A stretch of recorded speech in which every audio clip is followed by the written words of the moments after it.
On this week's show, how to secure your first HMO deal. In the news, a new portal showing property potential to roll out in the UK. And we're going to be answering all your property-related questions.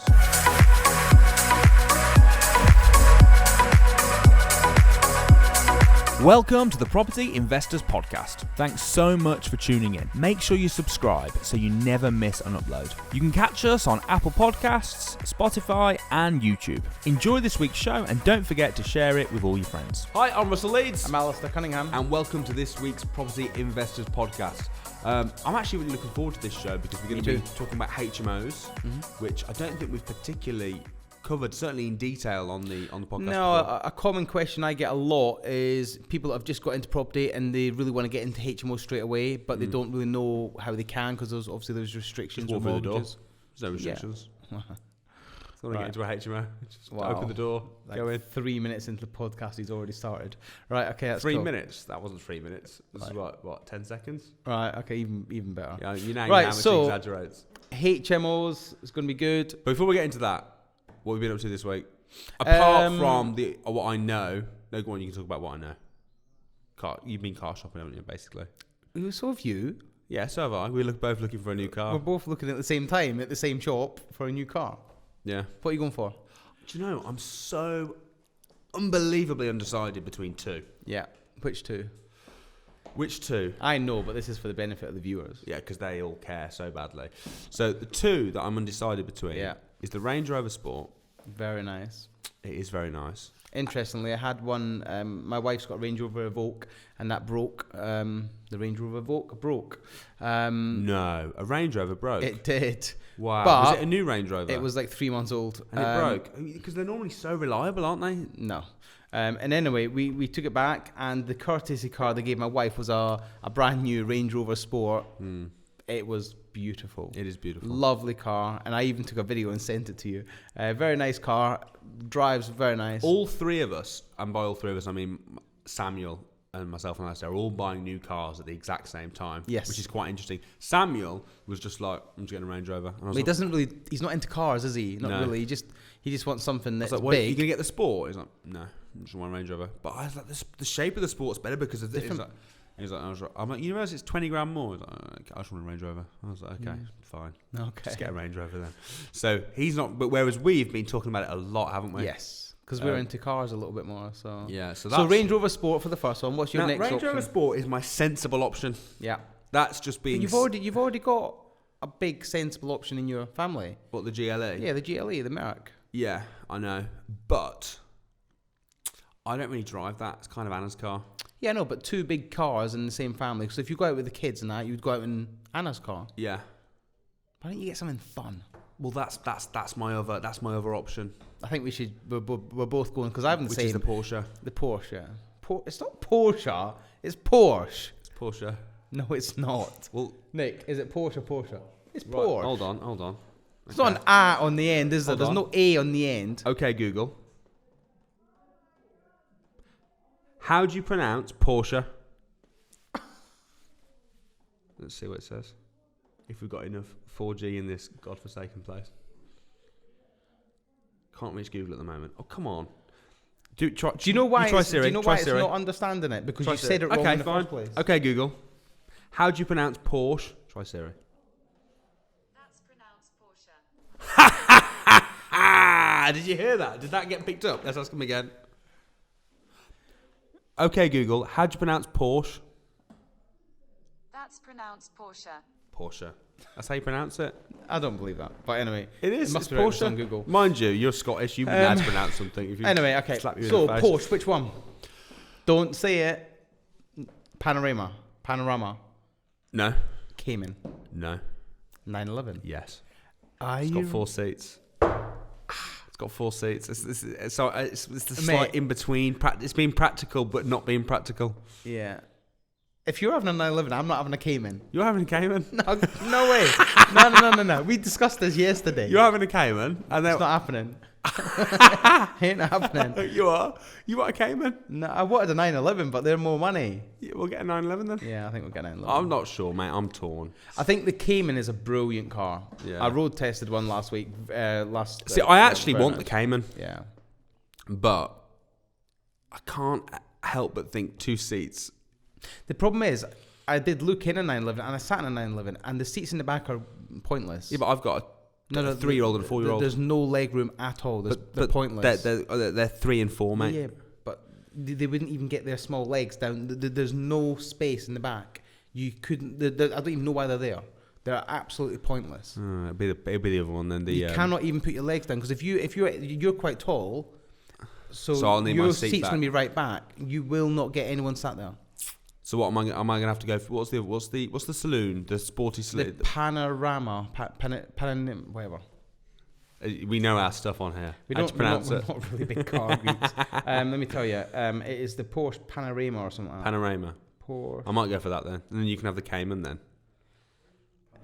Panamera. That's the Porsche it. Panamera. I'm not a big fan. I like it, but I don't think it's as nice as like the 911 or the Cayman. We'll get the Cayman then. I'll get the Panorama. Because I know what you're like. I'll get a Cayman and you'll rock up in a 911. And you'll be like, I'm like, no, you're getting the car first. Okay. I'm happy to get the car first. Yeah. I might go for the Range Rover Sport. I don't know. I'm torn. That's what we've been up to this week anyway. Just arguing about cars. Pretty much. Just cousin who's getting what car. What colour are you going to go for? Oh, see, Range Rover I know. Black. Black. Black for 100%. The one Lisa had for Curtis' car was like a graphite sort of grey. Very. I'd want to go... What? Porsche. If I go for the Porsche, I'd want to go for a brighter colour. So they Like do red or They do something. 2 reds. They do the standard red, which is included in the car, and it's more like it's like a very bright red. It's a bit more orangey. Might go for that. No, I would go for the Carmine red. It's an extra £1,200, but it is a beautiful red. It's like a proper sports car red. Okay. I think it's much nicer, and it goes really nice with the black wheels. Okay, maybe then. Maybe. What, sorry? Arsenal colours, yeah, that's true. You should go for like a blue. What? Scotland. I don't follow football. But you have to follow football to follow Scotland, do you? I don't follow Scotland because I believe they're quite rubbish at football. They are. Why would I follow a rubbish football team? That's a very good question. Because you're meant to be loyal. Doesn't isn't it? Nick follow Aston Villa? Yeah, so there you go. Ask him, he'll know. What's it like to follow a rubbish football team? This is true. Anyway, for anyone listening to this, sorry, this is not a car show. This is a property show. So let's move. We've talked enough about cars. We're going to get negative comments about. We're going to get talking people about moaning. cars. Oh, this isn't a car show. This is a property show. Why are you wasting my time, man? Well, you're wasting your own time listening to us. No one forced you to. Yeah. Okay. Ouch. Property. I know. Like, should I say that on our own show? You're wasting your time listening to us. Wasting your time, guys. Wasting. Yeah, why not? Why not? Anyway, properties, HMOs. Okay, so very quickly, HMO. What is a HMO? House multiple occupation, and it's where you have a house and you have the Lots of property. people living there. Lots of people living there, and they all just rent rooms basically. Yeah. You can either have en suites, non suites. You can have 3 people up to 20 people, 50 people. It doesn't matter. Yeah. There's no size restrictions, but obviously you've got regulations, you've got restrictions, you've got rules, you've got laws, you've got planning permission. So if you were getting started now, yep. What room? So let's describe what you'd probably, if you were getting started now from scratch, never done a HMO before in your life or a multi-let in your life. What are you going to start with? Who's your target market? Where are you going to look? Firstly, you need to identify your gold mine, your sort of gold mine patch, your area, Yeah. and then. So how do we What do you that? want? How do we find our area? Firstly, you need to determine what sort of type of tenant you want. Do you want working professionals? Do you want students? If you want students, go to somewhere where there's a large student population, university cities that don't have lots of their own accommodation, or just anywhere that's got large college campuses, students. Sort of. All right. So, okay, let's start off then. So firstly, students or professionals? That's your first question. Yep. Okay. What's the pros and cons? Pros with students are they're a bit more consistent because they know they're going to be in that area for a period of time. So you can get students booking and staying in that accommodation for a long period of time. And they generally pay in blocks because they're there for terms at a time. You don't normally get 12-month contracts. No, you get it's normally I think it's 10 or 11 months. Yeah. Because obviously they go home for some period of time. That does have its benefits, that the fact they leave the property. I'll talk about that in a minute. But the main It's a good time to give it a little refurb. Yeah, a bit of time to get in there and make sure the property's looked after and up to scratch. One of the big advantages of students as well, you don't have to pay council tax. No council tax. That's That can sometimes be the difference between our property having a good ROI or not, as we found out yesterday. Well, it certainly makes up for the missing month. Yeah. That's kind of the missing month It taken absolutely care of, does, isn't it? doesn't So, Actually, when you think about it, it's probably 2 months. Because if you say most, like that property we were discussing yesterday, we had something £135 a month. Well, we times have 12, what's that? 10 times 1,600-ish. Yeah, it's quite a saving, isn't it? Bearing in mind the profit on let's just take a 4-bed HMO. Typically, the profit on that would be anywhere from £500 to maybe £800, sometimes a little bit more. The other thing with student lets is they pay quite a lot, don't they? They generally pay a little bit more than the going rate. Now, that's what I've found anyway. And because most student halls are 120 to 140 a week, it doesn't matter where they are in the country. Now, yes, they get ensuite and they're generally of good standard. So as long as your properties are of good standard, then yeah, you can achieve decent money. Yeah. Neg student let they're always horrible. What I found with student lets, whenever I'm out viewing properties and you go into a student property, it's generally filthy. Yeah. It's generally a little bit tired, run down. They're not going to treat it with respect. We went into that student let last week in Stoke-on-Trent. They literally, they were like the floor. They'd never been hoovered. Clearly, the whole time they'd been there. Floor. Do you know the kitchen vinyl? It was like being in. Do you know what? You've been in one of these old grotty pubs where like you're walking and you're sticking to the floor. That's what it was like. They had their posters up on the walls. They stuck them up with chewing gum. That's like, true. Have you got any blue tack? Nah, this will do. It's not like it's an urgent rush to put your poster on the wall. It's not like, oh no, I need to do it now. What can I use? I suppose I could use some chewing gum. No. It's like you go and buy some blue tack. Yeah. Or you just don't stick posters on the wall like a 12-year-old child. And also in this one property, they've obviously been. The smell of weed in this house was ridiculous. I think we all got high just walking in it. But so that's one of the advantages. That's a good advantage. But the in the rooms, they've obviously been smoking in the bedrooms. And in one of the bedrooms, when the guy finished his cigarette or a cigarette, he puts it out on the wall. He's just stubbing it out on the wall. And all the so there's all ash around the wall. It's ridiculous. What's it called? You know, like the alcove, architraves and all around was all like yellow. Yeah, because of the smoke and. I don't think they've ever done the washing up in their life. Like dirty dishes everywhere. You would not want to eat in that kitchen. You would not want to cook in that kitchen. It's just grim, and you certainly wouldn't want to go into the bathroom. Having said that, you haven't got to live there. No, but you've got to have responsibilities. Come on, man. Like, I want my tenants living in a good, nice property. I don't want them. I wouldn't want I wouldn't put any tenants in that property. No, you wouldn't. But what you could do though is you could let them live in it and ruin it over the year. They're mainly ruining it by just being disgusting. Just not tidying up after themselves. Give a good industrial clean, freshen it up during their month out, and then just let your new tenants come in. But you're going to have to. I think you're basically going to have to refurb it every single year. Yeah. Not an expensive refurb, but you're probably going to have to spend $1,000. I don't think that's the case everywhere across the country. I think it's more likely to be happening in every student. I mean, in all fairness, I've never rented my property to students, so I can't speak from. I've always gone the professional route. But everyone I've ever been, I've been in lots because obviously we were a management agency and stuff, and I've seen a lot of my friends have done it. Every time I've ever been in one, they've always been horrible. Yeah. You know, TV. But the other advantage of it being horrible though is they've got really low standards. Yeah. Like if you got one of the problems with professional housemates is when one of them's dirty, they all moan about it. Yeah. At least with this, they're all disgusting together. Do you know what I mean? They've got. I just can't. I go in the house, I'm like, how can they live in this house? I must admit, a lot of the houses I go into to view, I'm like, this is grim. It is grim. That is a good word for it. Hell? How can they live? How can they cook in this kitchen? Even like some of the showers that you look at, they're just disgusting. The shower, they'd broken the shower and they just stuck it back up with gaffer tape. Literally. Do you know the bit that attaches to the wall? Nothing. It was just from the taps, gaffer taped to the wall, to the tiles. Wall. It's just like it's unbelievable. There is, though. I have I've got friends that are students, and I've been to their houses, and they're actually quite nice because they. But if you've got friends, I bet your friends that are students. They're not students. 19, students. Are they? Well, no, they're young, but they're I wouldn't say they're friends. They're just people I know through other people, whatever. But I think they're a better. how can I say this? I think they're just a better quality of student. How old are they? They're early 20s. Okay, well, you might. But look, not all students are grotesque pigs. That's sort of what we're going at over here. No, I'm not saying that. We're just saying that the way that they live, to they live, yeah.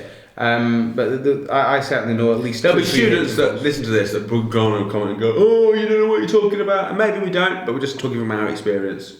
And which is to that be all honest, students are grim pit now. To be honest, we've been in a lot of HMOs that are frequented by students, and they're all horrible. They're all horrible and disgusting and messy. But does it matter? If they're not, if they're happy to live in it, and then you just got to go in once a year, spend £1,000, from changing all the bed linen and touching it up, giving it a good industrial clean. Yeah, it depends. I'm not comfortable. My property's been in that condition. I don't know. Anyway, so that's students. Professionals are. They're not just as bad, but they're better. They're a little bit better, but again, it depends on the type of tenant you're after. Like, I know people that have got tenants. I like to go high end. Yeah, same as. But I do know people that have got tenants that are like professionals. They're doctors. They're working in a professional job, and they live like pigs. Really? Yeah. And they don't pay. They're always late. I know people. So HMOs is a tough market. You've got to do your homework, do your research. You cannot. Do not get blinded by the feeling that the cash flow is going to be awesome. The cash flow is awesome. It is awesome, but you've got to get it right. Don't think it's easy, because it's not. By far, the simplest strategy is just single buy to lets. You won't make as much money, but the more money you make, the more hassle you're going to have and the more risk you're going to have. Okay, so the question was that if you were starting from students, professionals, what are you going to go for? I would always go for professionals. Okay, so go for professionals. So where are we going to look then? A big city that is doing well financially, that has got lots of jobs, that is on the up, that is somewhere where people want to live, people have jobs, people want to work, where there's businesses and industry coming to that area, and it's not on a downward spiral. But at the same time, you want somewhere where it's affordable to buy the house, to make it stack. Yeah. Now, in Samuel's book, Buy Low Rent High, yeah. He wrote that a few years ago now, and in that book, he states £25,000 per lettable room. Yeah. So if you were doing a 4-bed HMO, you'd be looking at £100,000 for the house. Yeah. Does that still stand? In areas, yeah, absolutely. I think more in he was aiming sort of more at the Midlands when he wrote that book, my understanding. But obviously the Midlands has gone up in price, so I think it's more like £30,000, £35,000 per lettable room. Certainly up north, you can achieve a property definitely for less than £100,000 for 4-bed. You could probably get a 5-bed or even a 6-bed for £100K. So you want to find a city that's not too saturated, because a lot of the cities have either an Article 4 what's happened, right? Obviously, you've got Article 4 coming in. You've got a little bit of saturation happening in certain places. Do you find this, though? Do you find that the saturation is for the low-end properties? Yep, 100%. If you go constantly, if you go for a high, if you got en suites, and let me tell you something. Yeah. Sorry, I don't want to interrupt you. I'm nice and polite. You just interrupt me all the time. But let me tell you something, right? Kind of did just interrupt me though, didn't you? I know. And then you said you didn't want to not do it, but you didn't stop to let me finish. You just carried on. But carry on anyway. Yeah. Okay. I'll carry on. Right. Okay. So, about 4 or 5 months ago, we sourced a property for our overseas investor, a Chinese investor. She's been here probably 2 or 3 times, but she doesn't actually come to the UK to look at any properties. She's got quite a few properties in the UK, probably I think 7 or 8, and she asked us to find her a property, handle the management, do everything. She does not want to be involved. All she wants to do is pay the bills. She's very good at that. Literally, we send her an invoice, it's paid within an hour. Very, very good. The property went on the market last Monday. By Wednesday, she'd filled all 4 rooms, and they're all moving in on Friday. In 2 days. In 2 days. Because the property was quite a rundown property when we bought it. It was a buy, refurbished, refinance property. So we've done the property. She paid for it cash initially, and then she refinanced it. So she's pulled a lot of, not all of it, but a lot of her money out. The property was done to a very high end. Now it's not all en suite, but one of the bedrooms is en suite, and then there's a downstairs toilet which we've managed to get a shower cubicle into, and then you've got the main bathroom upstairs. So there's basically 3 bedrooms. 3 bathrooms. 3 bathrooms to 4 rooms. So one room's not. 3 rooms have not got en suites, but they've got 2 bathrooms to share. Big kitchen, really done to a really good standard, and she's achieving like $350 per room. she's got 2-year contract for the tenants. Wow. Because we put her in touch with the right agents. It's 2-year high end. AST? She's got 2-year AST, but it's on like a corporate let type agreement to the company.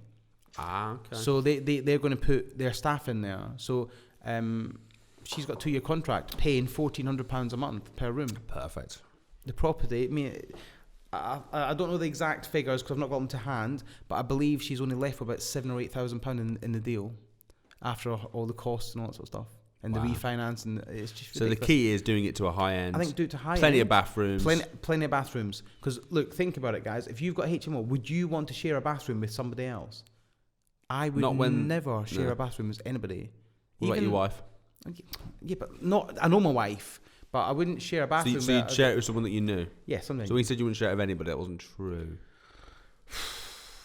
Do you know me? Would you share one with me? Yes, yeah. You would? I wouldn't want to share one with you. No, I wouldn't share one with you. But If you I know lived me. in a HMO, I wouldn't want to share it with another tenant. Like even my HMO in Wolverhampton, I went there because obviously one of our staff lives there, and I went to pick him up, and I just said to him, "I'm just going to pop in and use the toilet," and I went in, and I went, "I'm all right, thanks. I'd rather wet myself. I'd just come out." See, But it's just I grim. don't. You wouldn't even. You don't even have to touch the toilet. You can just stand from afar and. It was. I went in and it was like, I spent money decorating this place, and you lot are treating it like this. I just said thanks. I'd rather go and pee behind the bush in the park. It was that bad. Yes, it's grim. Have you ever been to the toilet at a just football left. stadium?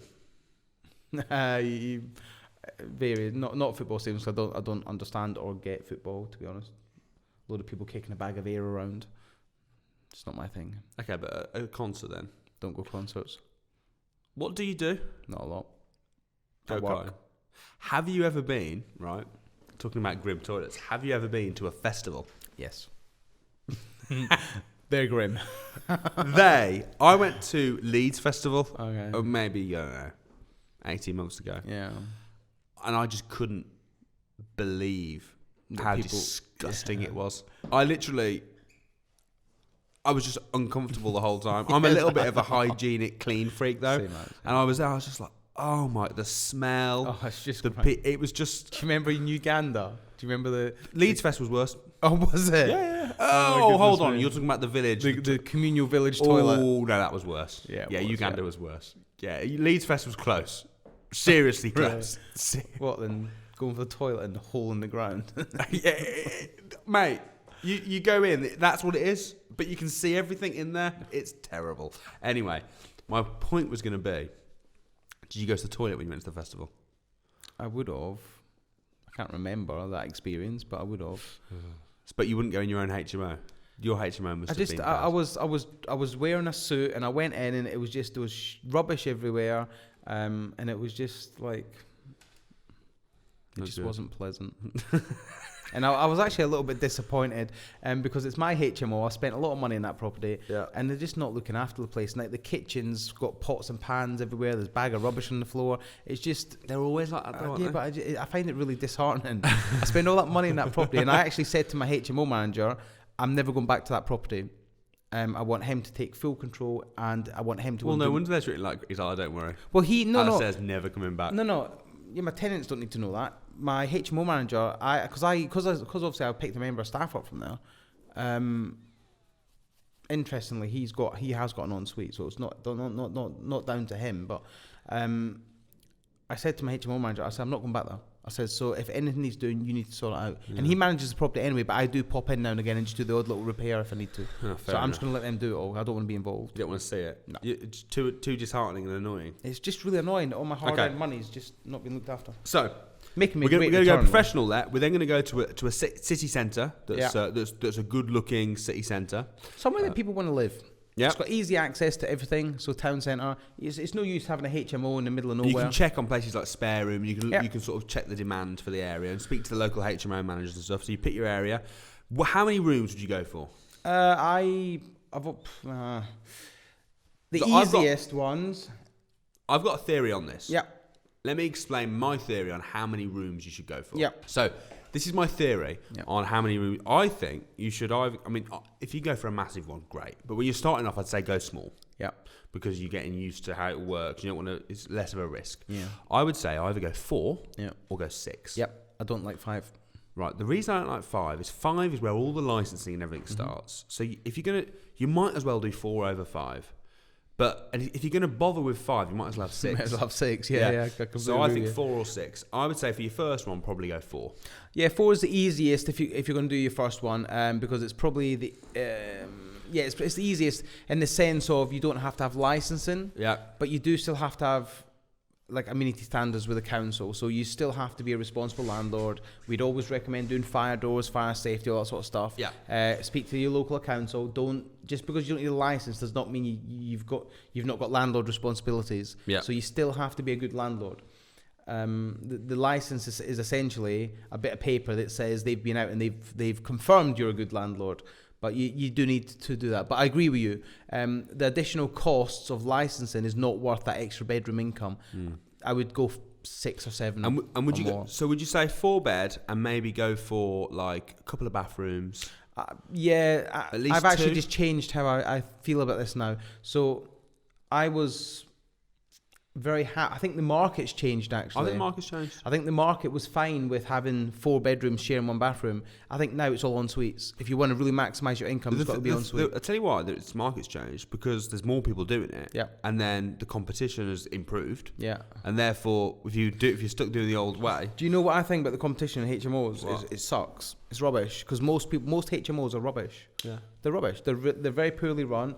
Like even little things. Like I was in a HMO last week and I'm walking around, and to me this is just a really annoying petty little thing, but I'm walking around upstairs and all you can hear is the floorboards creaking and everyone's feet walking about because they put like the cheapest carpet down with no underlay, and it's just ridiculous. They've gone cheap.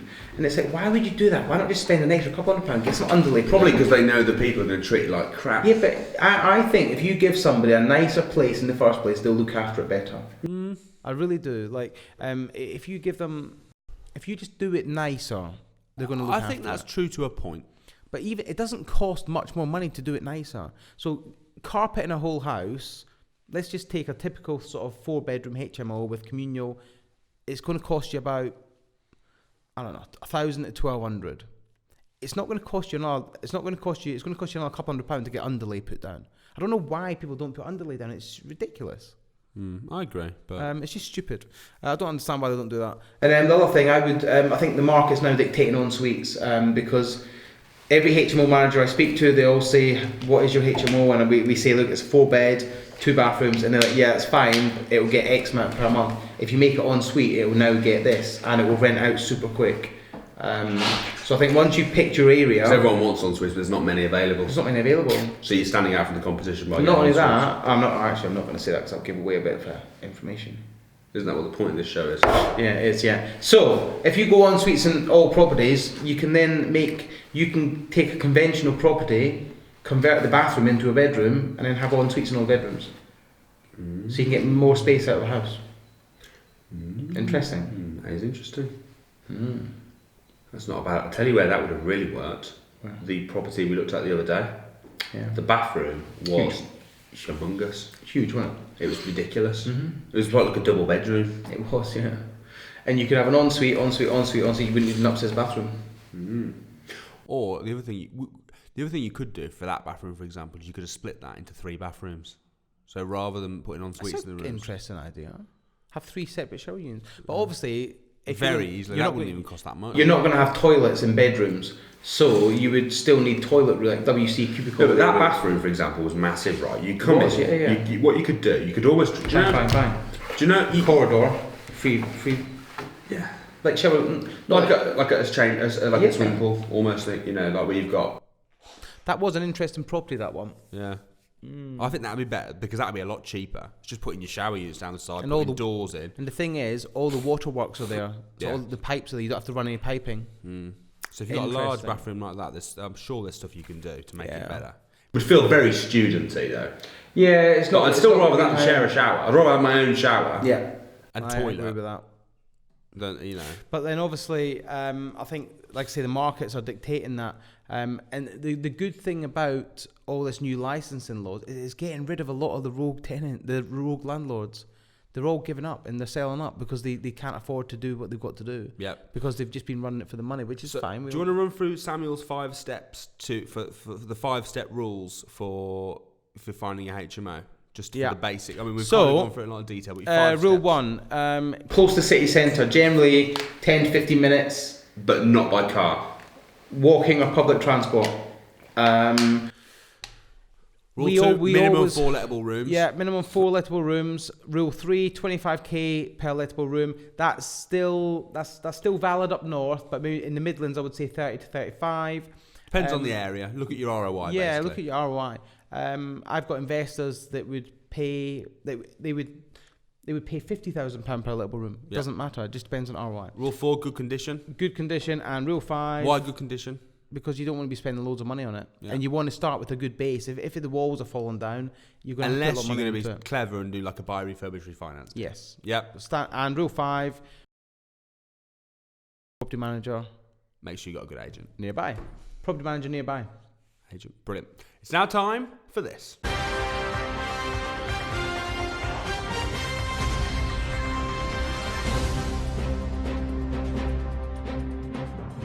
Okay, so this I think is pretty exciting. Yes, so do I.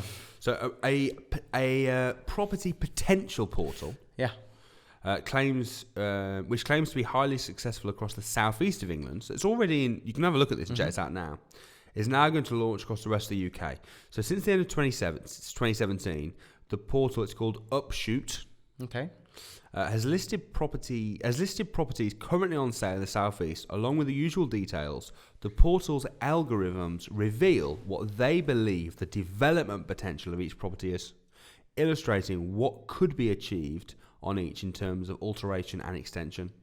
Users can then get Upshoot to provide free 3D interactive models of each property, costings, and an indication of the potential uplift in value once the work has been completed.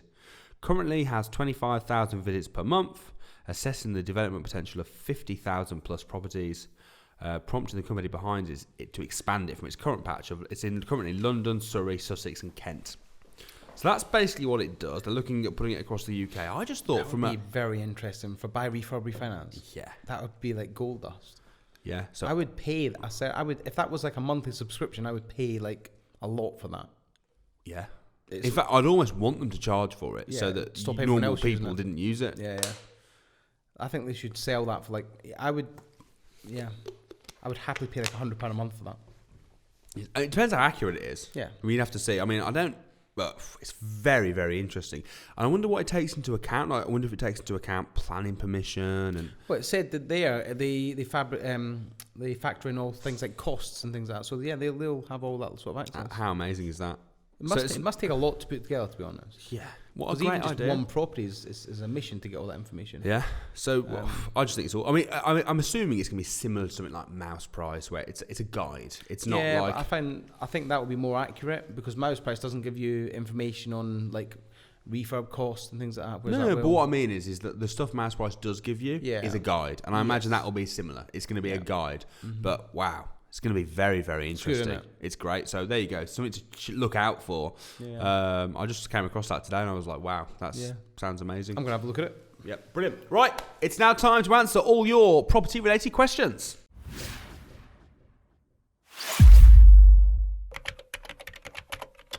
So, what questions you got for us this week? Okay, guy, Luke Elric Keefe. Luke Elric Keefe. Hello, Luke. I challenge Samuel Leeds to invest my money and make it into a success, as I know he likes the challenge and it would be great help to me. Well, it's not really a challenge, is it? Why would Sam do that when he's got his own money? Well, Get yourself along the crash course, mate, and invest your own money. Well, what's I don't understand. That wasn't actually a question. I don't know. Not Anyway. a question, buddy. Okay, next one. Well, you're the one that read it. You didn't have to read it. Okay. I thought Just it was saying. leading into a question, but it didn't. Okay, so Michael Santos, how do you choose an area for sourcing, and how do you know it's a gold mine area? Good question. Well, who's the steel sourcer out of the two of us? Me. Okay, so choosing an area. First, you need to make sure there's demand. You need to make sure there's properties. You need to make sure there is. You need to make sure there's properties. Of course, yeah. Well, that's that. There you go. That is the golden tip. So when don't go and invest in the sea, for example. Not a great place to invest. If there's no properties, it's not a good area. That's tip number 1. Find an area that has properties. No properties, no good. Right. That's a basic tip. Any more gold dust? Well, look, you could go to Scotland and Outer Hebrides, lovely place to invest, but you're not going to rent it out, are you? Because there's no demand. Yeah, but you can say no demand. You said no properties. Yeah, make sure there's properties that you can buy for your budget. Go on. So you want affordable properties that you can convert into whatever you want to use them for. You want demand. You want a vibrant area. So place where people wants to live. Places where there's things to do. Places where there's buzzing nightlife. Places where people actually want to go there. Don't choose somewhere where people don't want to live. Make sure there's properties there, and make sure there's properties that people want. If it's an abandoned town where nobody wants to live, don't do it. Doesn't matter how cheap it is, don't go there. So with those 2 gold dust tips from the deal sourcing man himself, I think that kind of concludes that question to an end. Make sure there's properties. Message me, I'll help you. People want to live in. All right, next question. Thank you for that question, Michael. I hope we covered that in detail. Do you want to add anything else, or do you feel that those two tips cover it? Yep. You need to have roads. Roads, yeah, make sure there's roads. Otherwise, people won't be able to get to so there'll be properties there, and I want to live in those properties. But if they can't drive there, what are they going to do? Okay, nice one, Al. I'm glad that you answered that question. I'm glad I handed it over to you because you did such a great job. Okay, Daniel Roberts has asked this. Hey, Daniel, how you doing, buddy? How do you calculate the void periods to minimise risk? We work off approximately 10%. So just when you work it out, assume you're only going to get it occupied 9% of the time. Yeah, so just deduct 10% off the rent. All right, next. So thank you for that question, Daniel. Hope that answers your question. Again, it's just a rule of thumb, but when you're doing something like this, you can only do rule of thumb unless you've got a crystal ball. If you want to allow more, but we would say as a minimum 10%. Brandon Fox. Hey, Brandon. Do you need to know the mortgage payments of the property you're looking at to work out the ROI? Yes. Otherwise, you wouldn't know. How much? I'm not. Is that a real question? That's a real question. Yes, Brandon, you do absolutely. And then the next question, the next question is: if so, yes, you do. What's the method of working out the mortgage payments on a property? Well, without going to a mortgage broker, you're not going to get a totally accurate figure. But again, another nice rule of thumb is what? I'm letting you answer this. Okay, 3%. Yeah. Okay, so basically, if you're buying a house at £100,000, you get a 25% deposit, so you're going to need 75% mortgage. The rule of thumb is it's going to be £75,000. Divide that by 3%, or times that by 3%, divide by 12. That'll give you your monthly payments. Divide by 12. Oh yeah, monthly payments. Yeah. And that'll be. Let's actually do that right now. Yeah. Just because. Can I have my phone because I can do it quickly on my calculator? Go on then. Right, okay, so, because I know where the calculator is on my phone. Right, so let's just say you've got a £100,000 house. So you know you're going to have to put a 25% deposit in. Your mortgage is going to be £75,000. So I know you can't see this. Times by 0.03. That's 3%. 0.03. That's a ballpark figure. It might be, generally it's a little bit low. Like, just got buy-to-let mortgage and it was 2.26 or whatever. This is interest only, just rule of thumb. Yeah. Yep. 2,250 for the annual mortgage payments, divide by 12, and the mortgage on a £75,000, the payments on a £75,000 mortgage is going to be £187.50 a month. Rule of thumb, it's not 100% accurate. Speak to a mortgage broker and find out the exact interest rate you'll be paying. But approximately 3% is a very good figure to work off. So actually, although we took the mick, that was actually a really good question. Brandon can take it because he's in the academy. You got another question? Sit there looking at your phone. No, I was looking for questions. I was looking for questions, but there's a really long one here. But the guy's just trying to get us to promote his business. That's not going to happen. You're welcome to contact our ad revenue team, and they will charge you accordingly. We don't have an ad revenue team. No, just send us some money, and we'll do it for you. What, a backhander under the table? Yeah, of course. Yeah. Right. Okay. Alan Hassel. This is the last one now. Last one. This is the last one. No, there's one more. Alan Hassel. With lease option agreements, is it better to do them in your own name or a limited company? It's a good question. Nah, it's a good question. Limited company. Oh, yeah. I'll do limited I would always do a limited company. To protect yourself, limited company. And Last question. Last one. This guy. The reason I'm getting this one in is because he comments a lot and he does share our stuff. Richard R. Blaster. His comment was he loves the shelves in the background. What? There's no shelves. That'll be from the Facebook Live earlier. Of course. Why would we think he was talking about now when this is being not sent out live? We're both just like, what, where? Anyway, they were lovely shelves, Richard. I'm glad you appreciated the finery of this building we're in. Amazing. Guys, thanks ever so much for tuning in. Don't forget to tune in next week. We're back at the same day, same time, and we'll see you then.